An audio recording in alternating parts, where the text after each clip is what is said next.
Hi, welcome to study thriller. 5ാം ക്ലാസ്സിലെ ഹിന്ദിയിലെ 2ാമത്തെ യൂണിറ്റിലെ ചാപ്റ്ററാണ് ചിടിയ കാ ഘർ. അതാണ് നമ്മളിന്ന് പഠിക്കാൻ പോകുന്നത്. ചിടിയ കാ ഘർ ഒരു കവിതയാണ്. ഇത് എഴുതിയിരിക്കുന്നത് നിരങ്കാർ ദേവ് സേവക് എന്ന കവിയാണ്. നിരങ്കാർ ദേവ് സേവക് എഴുതിയ ചിടിയ കാ ഘർ. ചിടിയ കാ ഘർ എന്നാൽ എന്താണ്? ചിടിയ പക്ഷി, ഘർ വീട്. അപ്പോൾ ചിടിയ കാ ഘർ പക്ഷിയുടെ വീട് അഥവാ പക്ഷിക്കൂട്. അതാണ് നമ്മുടെ കവിതയുടെ പേര്. കവിതയിലേക്ക് പോകാം. चिड़िया लिए चोंच में तिनका चली बनाने कर, कौन रहेगा उस घर के अंदर. चिड़िया के 2 बच्चे होंगे उस घर के अंदर, पर निकले तो उड़ जाएंगे फर फर फर फर फर. चिड़िया लिए चोंच में तिनका. चिड़िया लिए പക്ഷി കൊണ്ടുവന്നു. എന്ത് കൊണ്ടുവന്നു? ചോഞ്ച് മീൻ തിൻക. ചോഞ്ച് ചുണ്ട്, അതായത് ചുണ്ടിൽ കടിച്ചു പിടിച്ചുകൊണ്ട് എന്തോ കൊണ്ടുവന്നു പക്ഷി. എന്തായിരുന്നു കൊണ്ടുവന്നേ? തിൻക. തിൻക കൂടുണ്ടാക്കാനായിട്ടുള്ള പുൽനാമ്പുകളുണ്ടല്ലോ, അതാണ് കൊണ്ടുവന്നത്. ചലി ബനാനെ കർ, എന്നിട്ട് എന്ത് ചെയ്യാൻ പോയി? കൂടുണ്ടാക്കാൻ പോയി, വീടുണ്ടാക്കാൻ പോയി. ബനാനെ കർ, കർ ബനാനെ ചലി, വീടുണ്ടാക്കാനായിട്ട് പോയി. അപ്പോൾ ചുണ്ടില് തിൻക പുൽനാമ്പുകൾ കൊണ്ടുവന്നു, പുൽക്കൊടികൾ കൊണ്ടുവന്നു, എന്നിട്ട് കൂടുണ്ടാക്കാനായിട്ട് പോയി. ആര്? പക്ഷി. കോൺ രഹേഗ ഉസ് ഘർ കെ അന്തർ. കോൺ രഹേഗ, ആര് താമസിക്കും? 2 തവണ ചോദിച്ചിട്ടുണ്ട്. ആര് താമസിക്കും? എവിടെ? ഉസ് ഘർ കെ അന്തർ, ആ വീട്ടിനുള്ളിൽ. ഈ പക്ഷി പുൽനാമ്പുകൾ കൊണ്ടുവന്നിട്ട് കൂടുണ്ടാക്കാൻ പോവുകയായിരുന്നു. അപ്പോൾ ആ കൂട്ടിനുള്ളിൽ ആര് താമസിക്കും എന്നാണ് ചോദിക്കുന്നത്. ചിടിയാക്കെ 2 ബച്ചേ ഹോങ്കെ, ആരുണ്ടാകും അവിടെ? ചിടിയാക്കെ 2 ബച്ചേ, പക്ഷിയുടെ 2 കുഞ്ഞുങ്ങൾ ഉണ്ടാകും. 2 പക്ഷി കുഞ്ഞുങ്ങൾ ഉണ്ടാകും ആ കൂട്ടിൽ. ഉസ് ഘർ കെ അന്തർ, ആ കൂട്ടിനുള്ളിൽ പക്ഷിയുടെ 2 കുഞ്ഞുങ്ങൾ ഉണ്ടാകും. പർ നികലേത്തോ, പർ ചിറക്, പർ നികലേത്തോ ചിറക് മുളച്ചു കഴിഞ്ഞാൽ, ഉഡ് ജായെങ്കെ പറന്നു പോകും. Fir fir fir fir fir, അത് പറക്കുന്ന ശബ്ദമാണ് കേട്ടോ. അപ്പോൾ ചിറക് മുളച്ചു കഴിഞ്ഞാൽ ഈ പക്ഷി കുഞ്ഞുങ്ങൾ എന്ത് ചെയ്യും? പറന്നു പോകും, ശബ്ദമുണ്ടാക്കിക്കൊണ്ട് പറന്നു പോകും.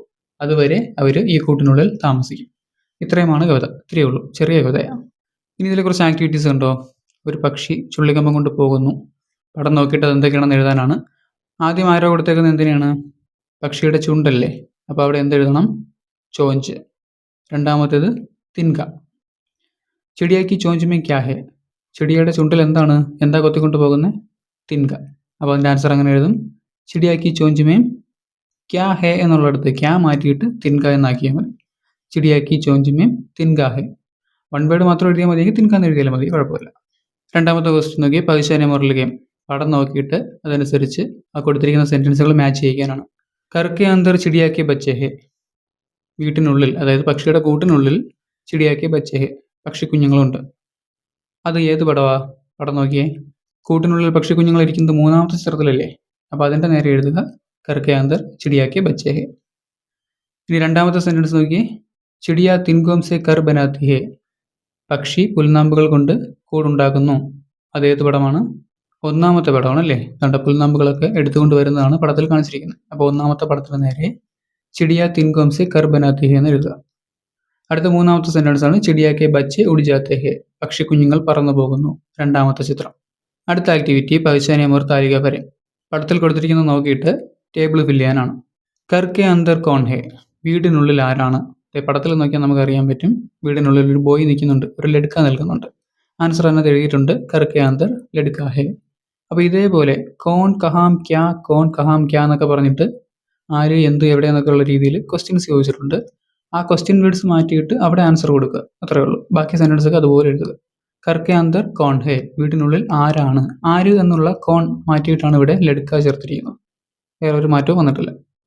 അതുപോലെ അടുത്ത് നോക്കിയാൽ കുത്ത കഹാം ഹെ, കുത്ത എവിടെയാണ് നിൽക്കുന്നത്? പട്ടി എവിടെ നിൽക്കുന്നത്? വീട്ടിന് പുറത്തല്ലേ. കുത്ത കർക്കെ ബാഹർ ഹെ, കുത്ത എവിടെ നിൽക്കുന്നു? കർക്കെ ബാഹർ ഹെ. കഹാം ഹെ, കഹാം എന്നുള്ളത് മാറ്റിയിട്ട് കർക്കെ ബാഹർ എന്നാക്കി, വീട്ടിന് പുറത്ത്. രണ്ടാമത്തേത് നദീമേ ക്യാ ഹെ, നദിയിൽ എന്താണ്? അപ്പോൾ ക്യാ മാറ്റിയിട്ട് അവിടെയാണ് നമുക്ക് ആൻസർ ചേർക്കേണ്ടത്. താഴത്തെ സെൻറ്റൻസ് നോക്കിയേ. നദീമേ മച്ചലി ഹെ, നദിയിൽ മീനാണ്. ബഗീജമേ കോൺ ഹെ, പൂന്തോട്ടത്തിൽ ആരാണ്? ആരാ നിൽക്കുന്നത്? തോട്ടത്തിൽ നിൽക്കുന്ന ആരാണ്? ബഗീജമേ ലഡ്കി ഹെ, ലഡ്കിയാണ് ബഗീജയിൽ നിൽക്കുന്നത്.